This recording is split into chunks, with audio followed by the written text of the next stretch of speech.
Hello and welcome to the Catholic Homeschool Podcast. I am your host, Paola Ciskanik, and I am so happy to have you here with me today where we talk all things homeschooling, from practical tips to homeschool to living a homeschool life. And that includes money, one of those big topics that either can, create stress or make us very happy or very frustrated.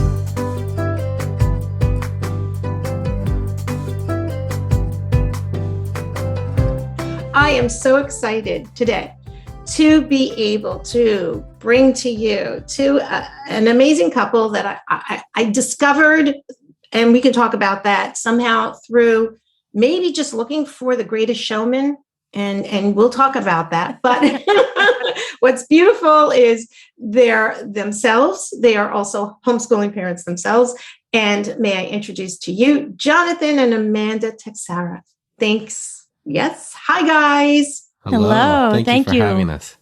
Yeah. So I'm very excited that we're going to talk about you guys and your business. So what I'm going to do is just read off script here, just read it because I didn't memorize it, is your biography. For those people who don't know you yet, in January 2012, Jonathan and Amanda were focused missionaries. Awesome. That must be a story in itself as well.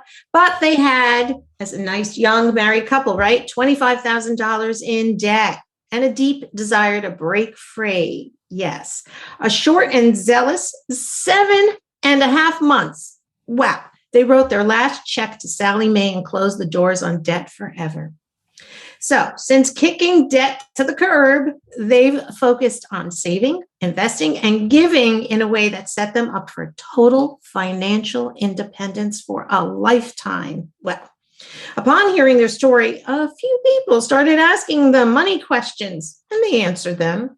And then that snowballed into hundreds of people asking them questions. They started to speak at events, provide one-on-one financial coaching, and then launched WalletWin in 2017 to help as many people as possible get out of debt, build wealth, and transform the world through generosity, through their online courses, their membership, and podcasts. They presently live in Omaha, Nebraska with their 3 daughters, Josie, Charlotte, Ellie, and a crazy but lovable Labrador retriever, Wrigley. Yes. Great. Well, welcome, guys. Did I miss anything? No, that about sums it up. Isn't it great that you can get your whole life in one paragraph? Yes. So good. Let's dive right in. One of the things I loved about, seeing you guys, and I really want us to talk about, is homeschooling families, very often are, living the homeschool life from just trying to figure out how to get dinner on the table, clean the house, but also how to balance a budget and balance their life spiritually. So what I really want to dive into is that spiritual element with money with you guys. And I think that's the beautiful thing about you guys, is that you're both Catholic, living this vibrant life. Obviously, you know about evangelizing through focus. Let's just talk about God, money. Let's start there.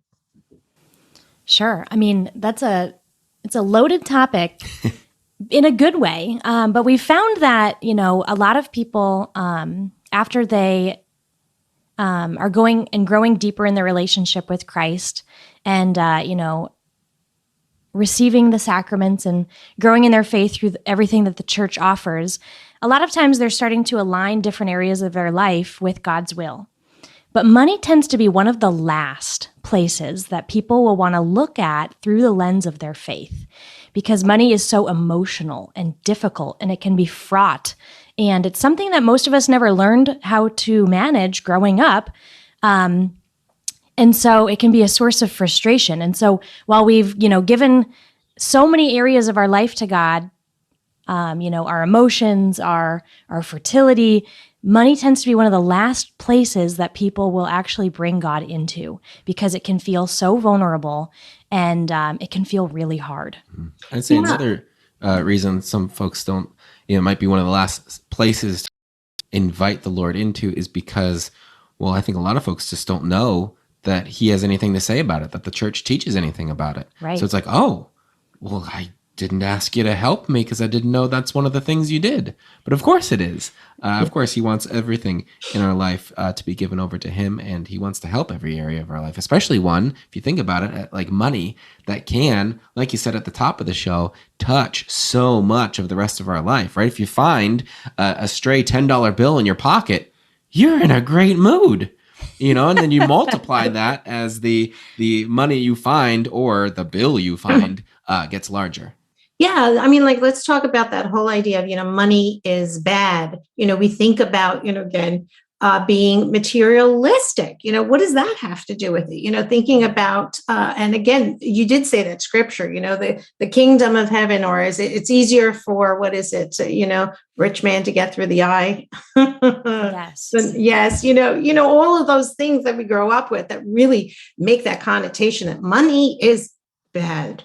Yes, I would say, a lot of times we run into Catholics who, they fall into this myth, if you will, that money is evil, money is bad, but the scripture is clear. It's the love of money is the root of all evil, and the lure of riches can cause us to go into folly. But it's not necessarily money in and of itself. And the church has always taught that money is neutral. Money is this amoral tool that helps us provide for ourselves, have a little bit of recreation and leisure, and it's something that we can use to help other people too. So really, it's this neutral tool, but it's been given, kind of a taste, if you will, through, we look at some of the lives of the saints, and it's like, oh, well, they gave up everything, and then they became a saint. Saint Francis, for example.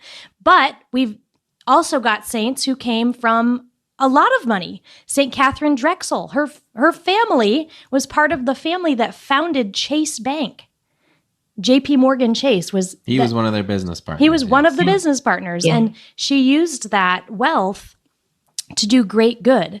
But the church is also clear that wealth is not something that we should just hoard. I mean, Jesus wasn't wrong when he said that it can be difficult, it can be a stumbling block. It's just like any other blessing that God gives us, right?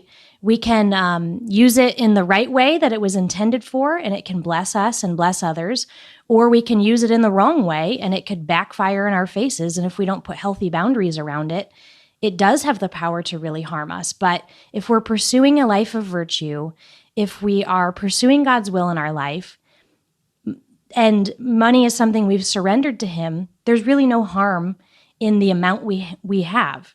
It's something that we're going to use for Him then. Yeah. So it's not evil. It's not bad. It's neutral. And when you let Him be the one in control of it, there can be some fun things that you might get to partner with Him in the new evangelization by supporting. Yeah.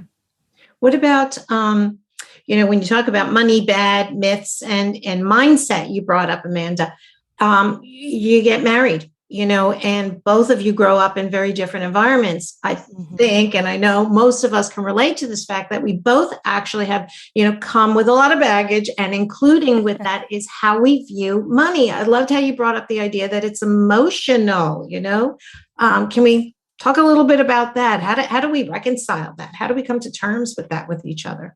Yeah, that you touched on it perfectly in that when you get married, you begin your family, you are starting off with two different, unique human beings who have different experiences, different upbringings, different pasts. And because of that, a different outlook on a number of things, one of them being money. It's as if, I always use this example of cake. So when I think of cake, just cake, think of a cake, draw a piece of cake. I'm usually going to draw a square piece of a yellow cake with chocolate frosting that came out of the 9.5 by 9 by 13 inch pan, because that was cake when I was a kid. Now somebody else, they could a tall, slice from a layer cake. It's chocolate frosting, all that, and it's both cake. But if you ask for a piece of cake and I bring out the yellow cake, sure, you understand that that's cake. You might be a little disappointed. You had different expectations. So the two of you are coming into this family now that you're creating with different ideas, different expectations of money, what it's for, what it's not for, how you get it, why, what type of a person gets it, and so when you have those two different ideas of money, and even if they're just off a little bit, right, you both would go, when one person explains it, I'm sure the other person would go, oh yeah, you're talking about money. But those motivations, those different understandings of how it works and why we have it and how we're going to use it, what's important to use it on, that's where you start rubbing up against each other. So it's first important just to understand that it's going to be different, right? I think, yes, that's cake. Of course that's cake. That's what cake is. I need to first understand that Amanda has a different idea of cake or money or whatever it is when we come into this, that what I think isn't just the only one. Then we can start understanding, we can pull both of those ideas of money, put them on the table and kind of poke around at them, see what's there. And then what's important is to move forward together, right? You take away some of the stuff you don't like that each of you are doing, and you put together the stuff that you like. You get to construct your new idea and belief around money and what it's for. And of course, opening that up to the light of faith as you're doing that. Yeah. Yeah. I can see where that can actually, make your marriage that much better, because this isn't, it seems to me like what you're talking about, Jonathan, is communication, even on this deep level, and in a way, and taking the time actually to do that with each other. I know you guys did a podcast recently or something, just talking about, even your spending habits and talking, can you give some examples of things where people do have struggles and maybe just, a few ideas of how we can navigate the waters where we have these mindsets that are very different. So a few examples, I saw it going around. And this will be fun for the homeschooling families listening. I saw this going around in August, on TikTok or Instagram Reels, just these jokey videos of women, there would be some sort of a music in the background. And the captions would read something like, my husband asking me about how much we're going to be spending on homeschooling this year. And, the wife is kind of jokey, like, it's a lot, it's kind of a lot, a little bit more. And, the spouse in the background, like getting wide-eyed and like, ah! And just, that's one example that I've seen even in homeschooling families is maybe one parent views the budget for homeschooling differently than the other parent.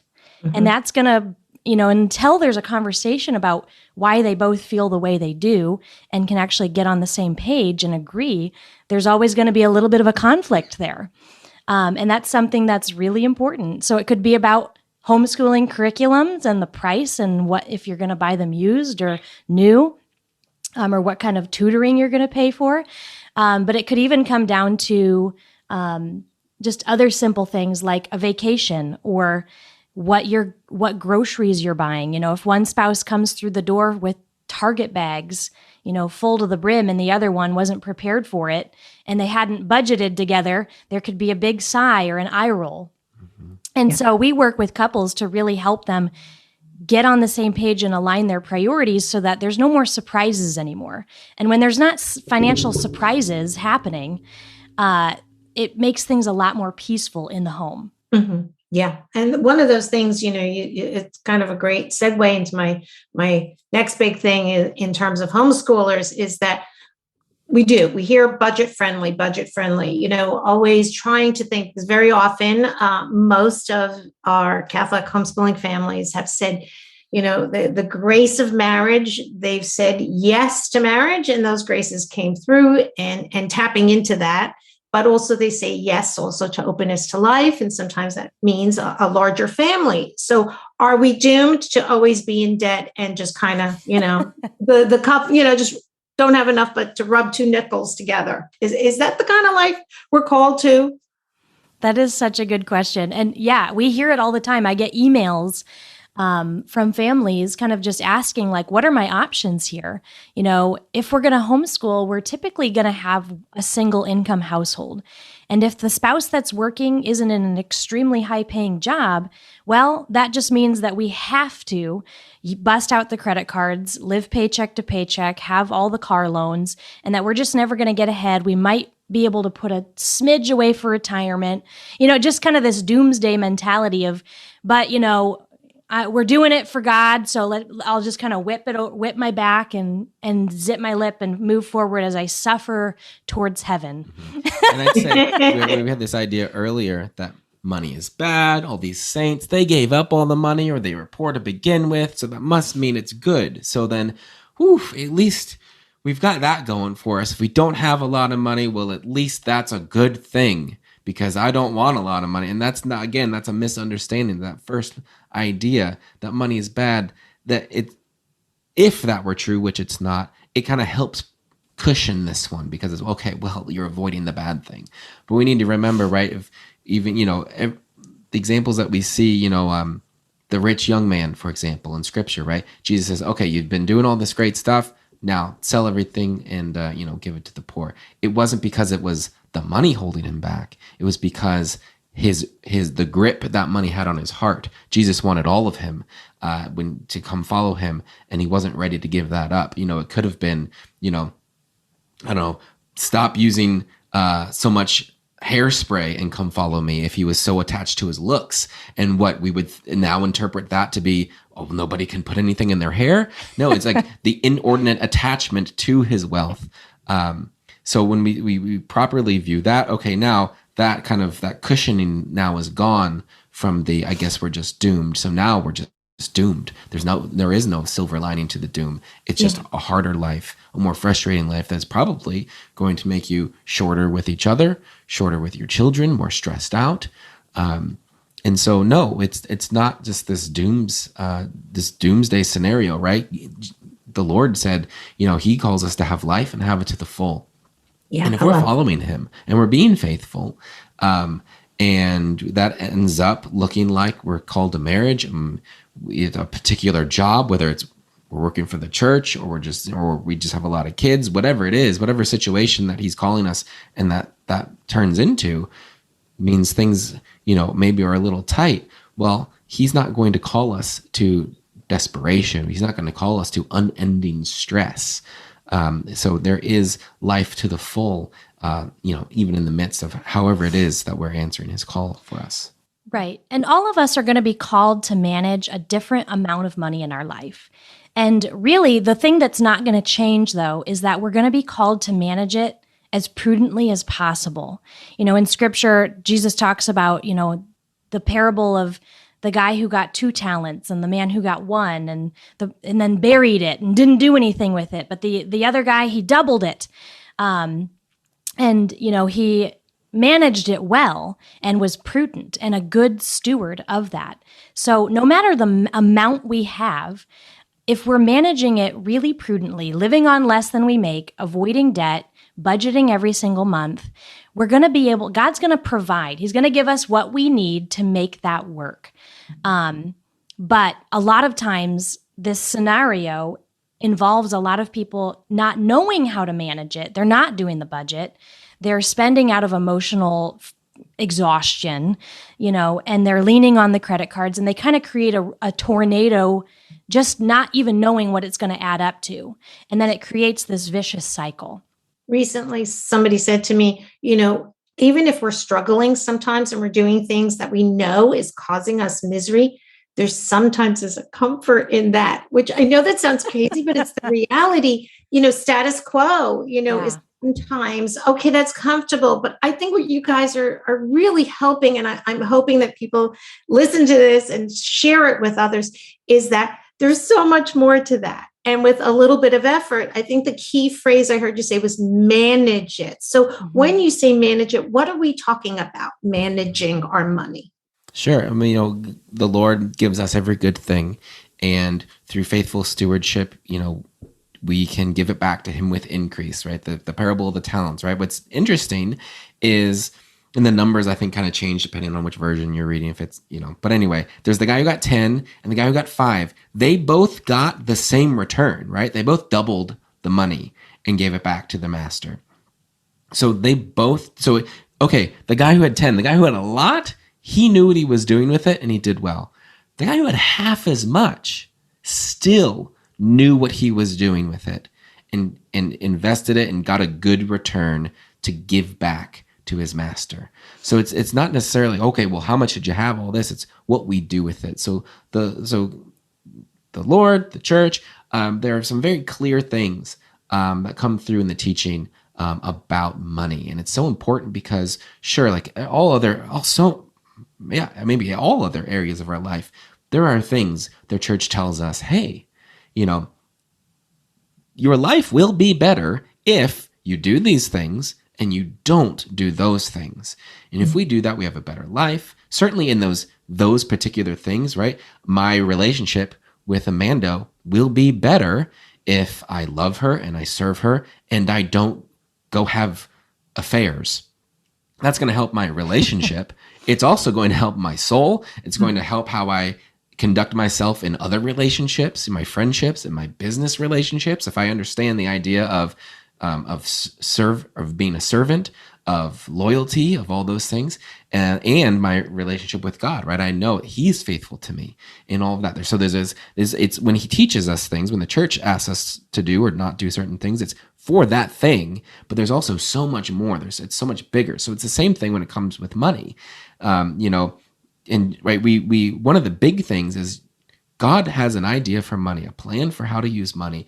And if we don't understand it, we miss all other sorts of teachings, right? Jesus says in one of his parables, hey, it's kind of like, what kind of dope would start building a tower and not count the cost first? Well, if you don't have a good grasp on what budgeting really is and the experience of how it brings you so much more peace and comfort and getting your goals accomplished, well, then that whole teaching could go right past you because you're like, oh, okay, I don't know, like, because there's so much more to budgeting than that. And so if we're not viewing money the same way as God, when He references it, which is quite a bit, it's what is it? A couple hundred times. A third of Jesus' parables. I think it's like a quarter of His words in the Gospels are about money. It's, depending on how you count it, hundreds or thousands of verses in the Bible are about money. So there's something there. And if we're not on the same page with Him, a lot of the references, because it's not just all, hey, do this with your money, it's referencing it. All those other references are just going to pass us by and we're not going to understand what He's saying. Yeah. I love how our faith is a paradox in many ways, joy and suffering, well, also freedom in a framework, in a moral framework. And you touched upon that. So I'm hearing that with money as well. We may think that we just want to spend when we want, whenever the whims get us, but actually the freedom comes from budgets. Oh, you nailed it. That's one of my things that I hear so often is, when we're coaching people, they don't want to create a budget because they view it as a straitjacket, a tool of torture, the thing that says no, because it's all viewed through this. I just want to do what I want, when I want, where I want, with who I want, and however much I want. But we know as Catholics that is actually slavery. Freedom comes in discipline. Freedom comes in submitting ourselves to the will of God. And a budget is a tool of freedom. And we don't have to, that's the proper way to view it. It's just a tool of freedom to how to prioritize itself so I can say yes to God's will in my life at this exact moment. Do you guys prescribe to this as well? There's something else that I had come across it in my years was somebody saying, very often, again, homeschooling families in particular too, because we struggle, will say things, I can't afford that. I can't afford this. I can't afford that. And there's constantly this mindset of I can't afford, when in reality, what we're saying is I'm not taking the time to budget that out or to come out of a plan, because if it's something that truly you really want, need, and again, not for vainglory or whatever, yes, but you actually can get it. You can afford it. even if you're, not making a lot of money. Can we unpack that a little bit? Need versus want and affording things? Sure. I mean, I think that can really become almost like there can be the reality of, I don't have the money in my bank account. And so, yes, I can't make this purchase today. But that does not mean you couldn't afford it 6 months down the road if you took the time to actually put the money aside. That's true. But the mindset of, I can afford anything that God calls me to. That's what we really want to empower people to believe, because that's true. He's the king of the universe. And if he's going to call you to something, he's going to come up with the funding. Yes. And so we have lived this in our own life. We know this one all too well. Sometimes God has come in the 11th hour and saved us. But one of our most recent examples of this was our youngest daughter. She just turned 3. She came to us through adoption.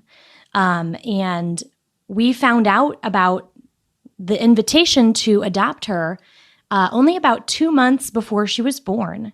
And the cost, I won't even get into the numbers, but it's astronomical. And we had only had a business for 6 months. So our income was unpredictable, but we felt every fiber in our beings was that God wanted us to say yes. We had no business saying yes if we looked at our bank account. By the definition of, I can't afford this, that was our bank account was saying no. But we decided to turn our eyes to heaven and say, Lord, you have every connection we need. You have every idea we need. You have all the dollars. You have to get them into our bank account by this day. And so we leaned on other business owners to kind of construct some plans and put together a really good offer for our business. We used the tools and levers that were right in our life already. And we opened up enrollment, and boom, just enough people came in for us to go ahead and cash flow that adoption without putting our family in debt, which would have hurt our family at that chapter. It would have really hurt us if we would have taken on a load of debt.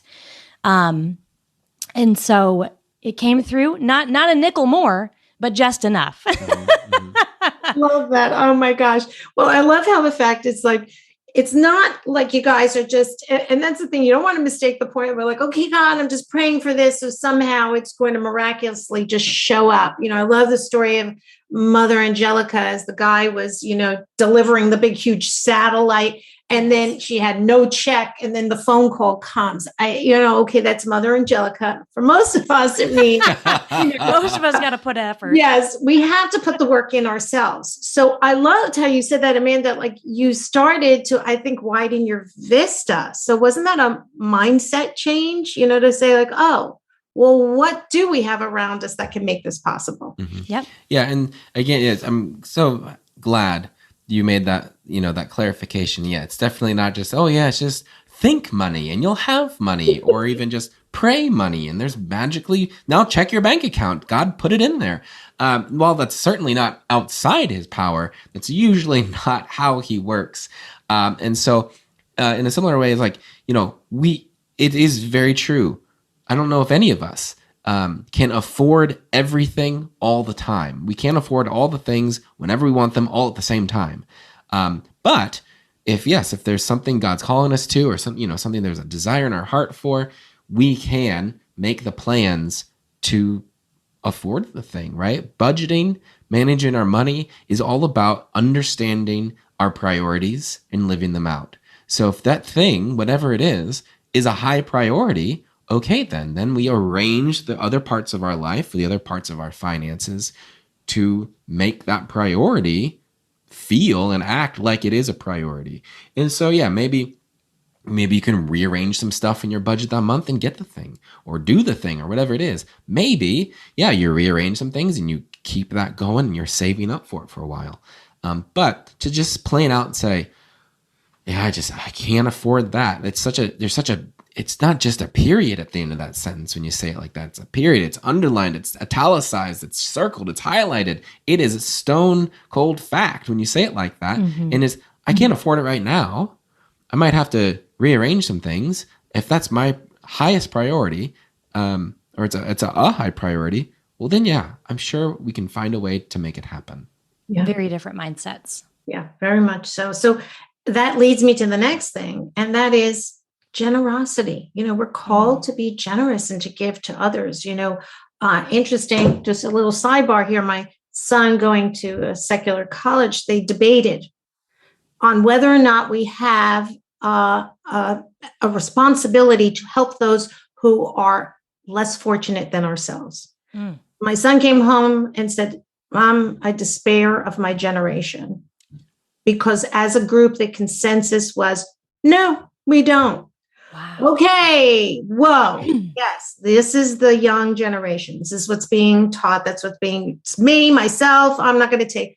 What is the difference that we're being called to as Catholics and in the fullness of truth in terms of generosity? Sure. Well, we are absolutely called to help others. The Lord says, the poor will always be with you. He says, whatever you do to the least of my brethren, you've done to me, give them food, water, visit them when they're in prison, help them when they're sick, all of that, and then, instruct the ignorant, all of that, the corporal works of mercy, of course, and the spiritual works of mercy.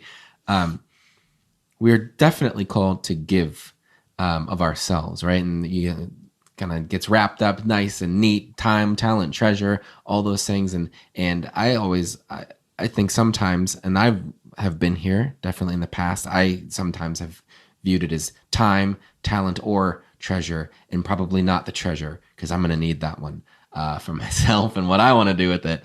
Instead of all of them? It's an and. It's time, talent, and treasure. We give of ourselves, however it is that we can help, right? I help, with my time, I'm helping out, at running up at the parish, or we do a hybrid homeschool thing. So, we had our All Saints Day party a few weeks ago, and I was the MC, and I ran that little party, and we had a ton of fun with it.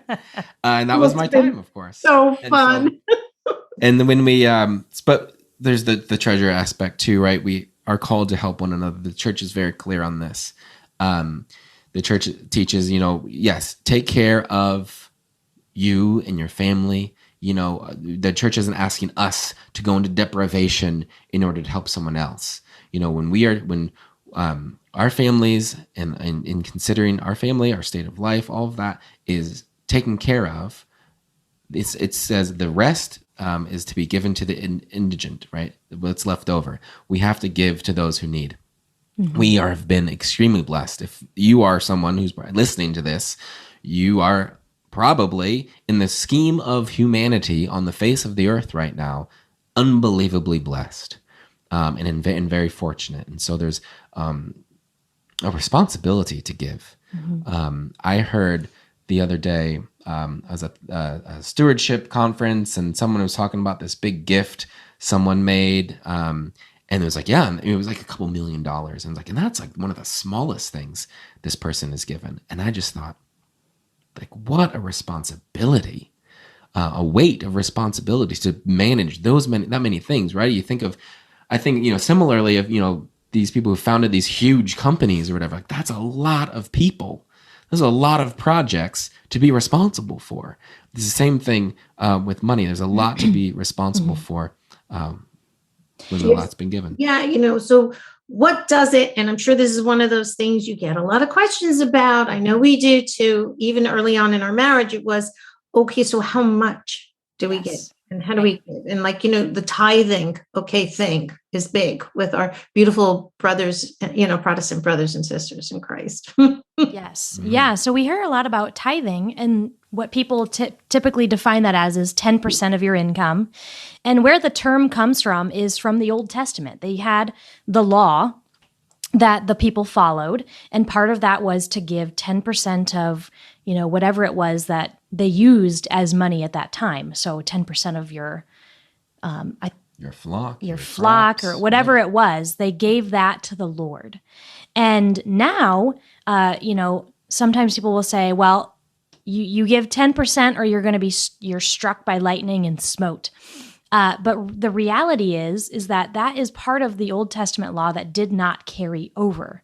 However, there is a lot of wisdom in that number. There's a lot of wisdom in that number. And so we encourage people to typically start around 10% because it's a number that you can feel.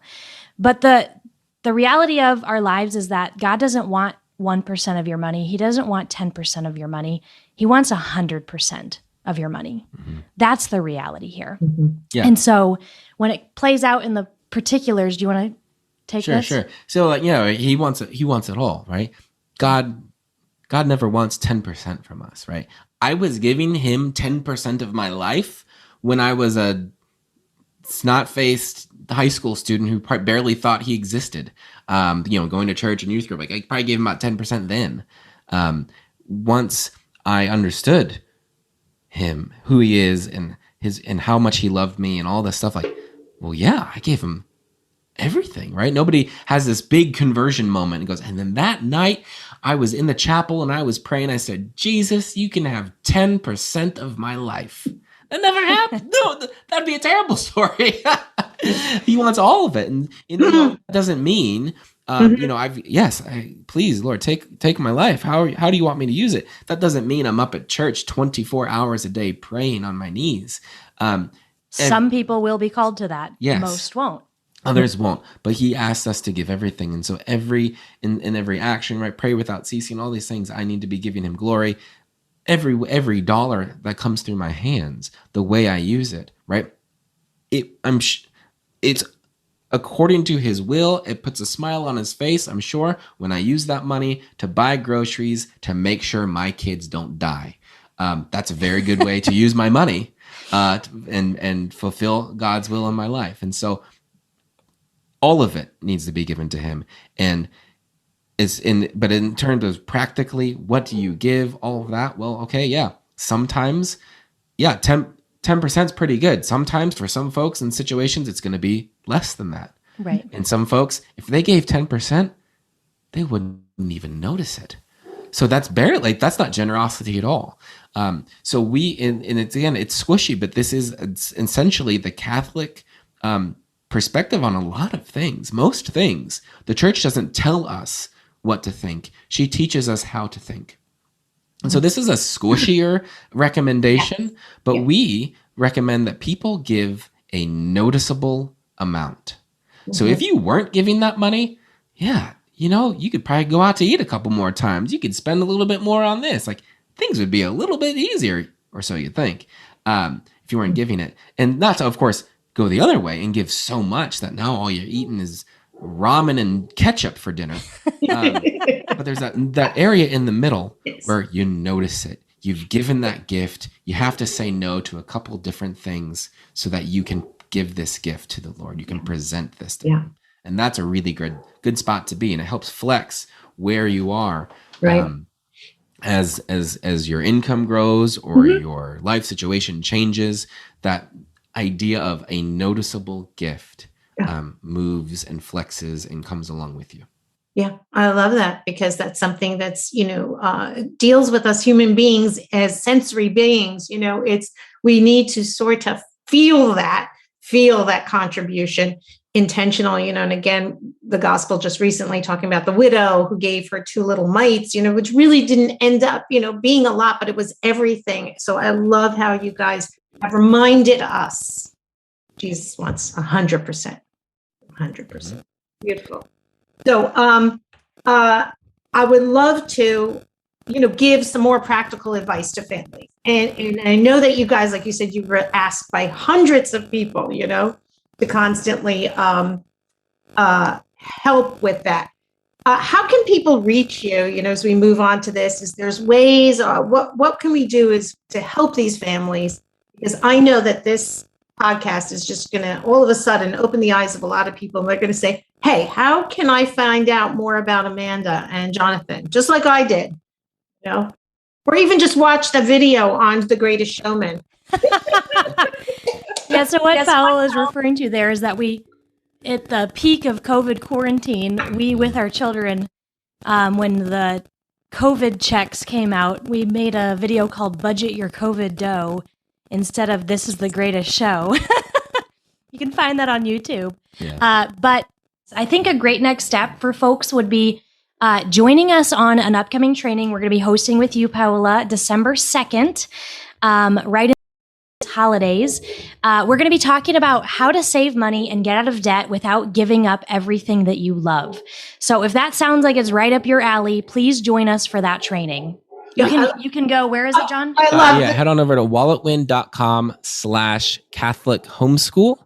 And then that'll take you right to the sign up page. You can sign up there. And I'm sure they probably put a link I'll send out email lists. We're going to put the notes at the bottom of this video on our YouTube channel. So people will have all those links. Make sure you get those links to me, you guys, because I'm really excited about this. This is kind of like a workshop. Oh my goodness, wish I had, as I said, I know what it's like to run your own business. My husband and I did that for years. We made so many mistakes. And I know that I've looked from the back end of what you guys are doing, and just it's incredible. It's just going to not only bring peace and freedom and that framework that families need to be able to move to the next step in terms of really giving Jesus 100%, by putting money in its proper perspective in our Catholic teachings and in our united front as a husband and wife. And as such, I really believe that we have a responsibility to model that for our children, which, speaking of which, you had a child just peek in. And so that's how we know this is real. We heard the dog before, and we have somebody at the door, and that dog is causing the dog to go berserk. I'm so sorry. Well, I'm so glad we got you. I know that you guys also have some podcasts. We'll put those links too, because The Greatest Showman, people have to watch that one. Yeah. Yes. Yes. And then the podcast that you guys have, there's all sorts of wonderful materials to get to know Jonathan and Amanda's beautiful work at WalletWin. Anything you want to leave us with as we wrap up? I guess the only thing to leave with is just that I want to encourage you that money doesn't have to be stressful. It doesn't have to be hard. It doesn't have to be frustrating. That's not God's will for your life. He wants you to experience peace with it and freedom with it. And it doesn't mean that he's just going to rain money out of the sky or give you hordes of it, but he wants you to be at peace. And so if we can play even the tiniest role in helping you figure out a plan so that you can be at peace, we want to help you do that. Awesome. Great. Well, thank you again, Jonathan, Amanda. I look forward to our little webinar workshop that we're going to do. Please join us. Please also join our community, the CatholicHomeschoolCommunity.com. That's where we extend the conversations that we start here through our homeschooling podcast, the Catholic Homeschool Podcast, and on our Instagram, Catholic Homeschool. Take care, everybody, and may God bless you abundantly. Bye now. Thank you so much for watching. If you enjoyed this video, please consider liking it and subscribing to our YouTube channel. You can find us on all your favorite podcast platforms like Spotify, Apple Podcasts, and SoundCloud. Thank you, and have a blessed day.